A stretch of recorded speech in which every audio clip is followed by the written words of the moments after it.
तो सुबह उठते ही आज कुछ ऐसा नज़ारा था। यहाँ कल रात बहुत तेज़ बारिश हुई थी, लेकिन सुबह उठते ही फिर से बहुत ज़्यादा गर्मी हो गई।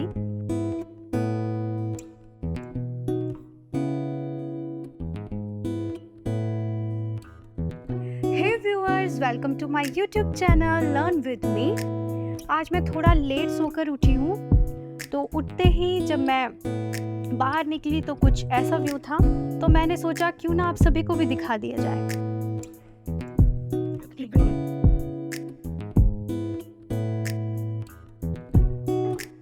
तो यहाँ मैं अब आपसे मिल रही हूँ नहा धो के एकदम फ्रेश होके। मैं यहाँ अपना फर्स्ट स्टडी स्लॉट स्टार्ट कर रही हूँ और इसके साथ साथ मैं ब्रेकफास्ट भी कर रही हूँ, क्योंकि आज मैं थोड़ा लेट ही सोकर उठी थी, इसलिए ऐसे छोटी छोटी चीज़ें एक साथ करके हमें अपने टाइम को मैनेज करना पड़ता है। मैं अभी ब्रेकफास्ट में आलू बैंगन की सब्ज़ी के साथ दही और 2 रोटी खा रही हूँ। दही के बिना तो मेरा दिन इनकम्प्लीट रहता है, क्योंकि मुझे गर्मियों में दही खाना बहुत ज़्यादा पसंद है।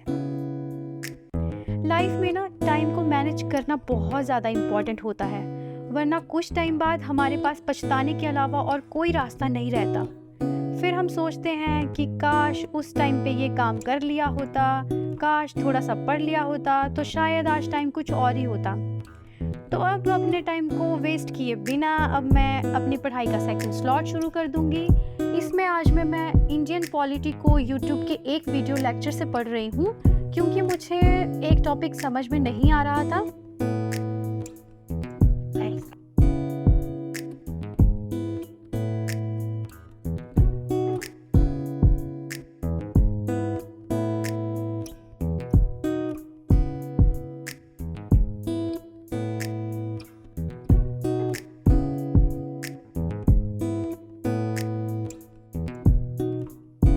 इसके बाद मैं कुछ एक्स्ट्रा पॉइंट्स को भी मैंने अपनी बुक में ही नोट डाउन कर लिया है। मैं यूजुअली ऐसा ही करती हूँ, किसी भी टॉपिक के अलग से नोट्स प्रिपेयर करने की बजाय एक्स्ट्रा पॉइंट्स को उसी बुक में नोट डाउन कर लेती हूँ। इससे टाइम बहुत ज़्यादा बच भी जाता है और रिवीजन के टाइम पे हेल्प भी मिल जाती है, और हमें रिवीजन के टाइम पे बहुत सारे सोर्स से पढ़ने की भी ज़रूरत नहीं पड़ती।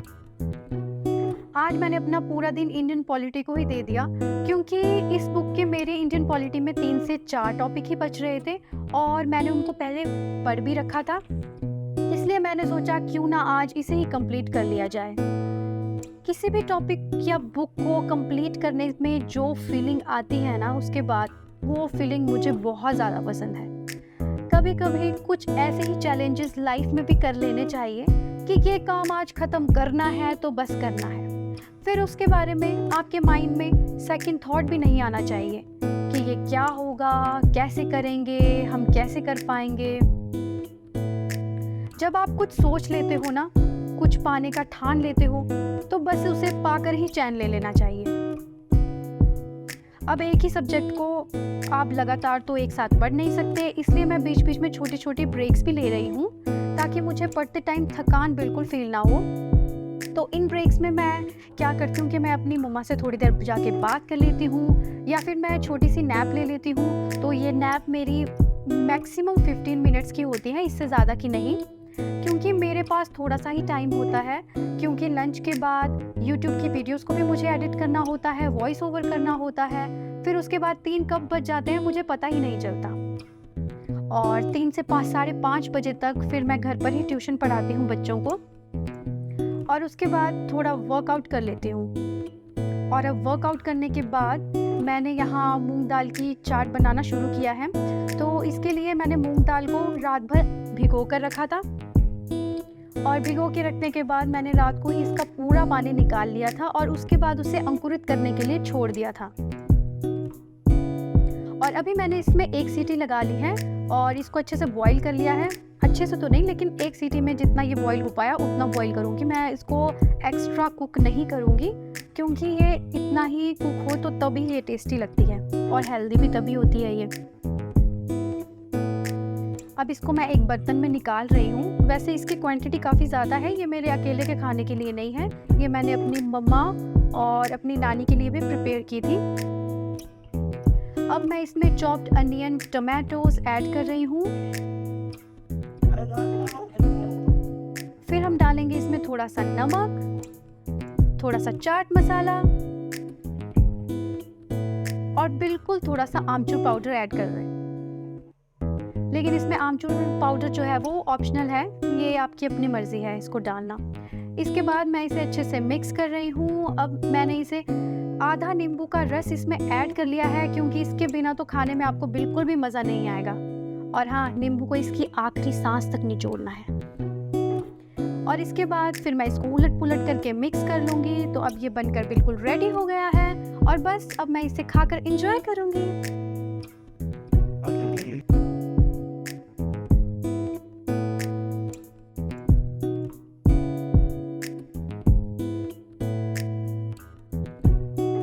अपने टारगेट को ना भूलते हुए मैं फिर से आ गई हूँ अपने स्टडी टेबल पर अपनी इंडियन पॉलिटी को पढ़ने। वैसे एक ही बात है ना, बुक्स और टॉपिक को पढ़ कर पीना ही पड़ता है। आई होप आप मुझसे रिलेट कर पा रहे होंगे। तो चलो अब फिर से पढ़ लेते हैं। आज तो इस टॉपिक को कंप्लीट करके ही सांस लेंगे। वैसे मुझे कमेंट करके ज़रूर बताना कि किस किस ने मेरे 1 वीक स्टडी चैलेंज मेरे साथ लिया है और मेरा साथ इस 1 वीक स्टडी चैलेंज में आप दे रहे हो। और अगर आपको ये वीडियो पसंद आए तो प्लीज़ अभी और इसी वक्त मेरी वीडियो को लाइक कर दो, चैनल को सब्सक्राइब कर लो। मैं और भी प्यारी प्यारी और प्रोडक्टिव वीडियोस आपके लिए लाती रहूँगी। वैसे जिन को अभी तक पता नहीं है कि 1 वीक स्टडी चैलेंज क्या है, तो मैं उन्हें बता दूँ कि उसके लिए आपको मेरी फर्स्ट वीडियो देखनी होगी, लेकिन इस वीडियो को पूरा देखने के बाद। वैसे कौन कौन यहाँ ऐसे हैं जिन्होंने मेरी फर्स्ट वीडियो देखते ही चैनल को सब्सक्राइब कर लिया था? तो कौन है वो प्यारे लोग? प्लीज़ कमेंट बॉक्स में आप अपना अटेंडेंस दीजिए।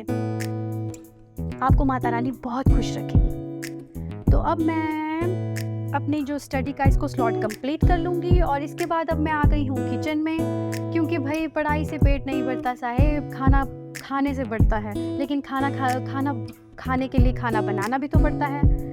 हाँ, तो मेरे पुअर जोक्स पर हंसी ना आए तो कृपया मुझे कमेंट बॉक्स में गालियाँ ना दें, क्योंकि मुझे गालियों से बहुत डर लगता है। और वैसे भी मुझे तालियों के लायक बनना है जनाब, गालियों के नहीं। तो आज रात खाने में बन रही थी कढ़ी। बहुत लोगों को कढ़ी बहुत पसंद भी होगी, हाँ मुझे भी पसंद है।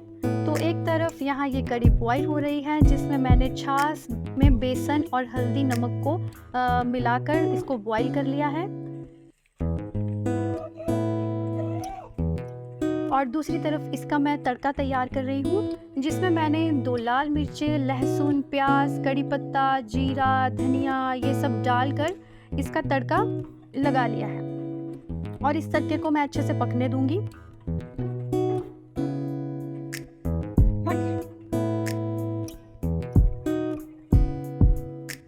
अब ये तड़का रेडी हो गया है, इसलिए हम इसको कढ़ी में डाल देंगे। तो यहाँ अब मेरे किचन का काम ख़त्म हो गया।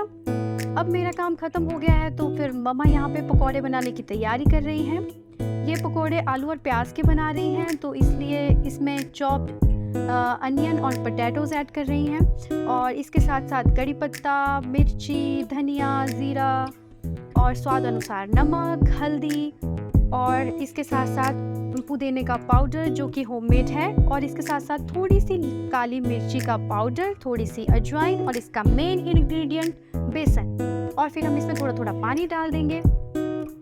ये अब कढ़ाई में तेल गरम हो रहा है। तेल गरम है कि नहीं, इसके लिए थोड़ा सा बैटर को डालकर हम चेक कर लेंगे। तो तेल हमारा गरम हो चुका है। अब इस तेल में हम तले जाएंगे ये बेचारे पकोड़े।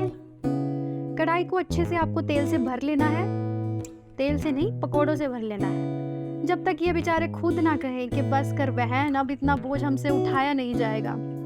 तो अब इन पकोड़ों को उलट पुलट कर लेना है लो टू मीडियम फ्लेम पे, जब तक कि इसका कलर ऐसा नहीं हो जाता जैसा कि आपको वीडियो में दिख रहा है। बस अब ये पकोड़े बिल्कुल रेडी हैं, तो हम इसको एक प्लेट में निकाल लेंगे। वैसे इतने सारे पकोड़े ये सिर्फ कढ़ी के लिए ही नहीं बन रहे हैं। मेरे घर पे जब भी पकोड़े बनते हैं तो फिर वो उनको हम वैसे भी खा लेते हैं, क्योंकि पकोड़े सबको ही पसंद होते हैं।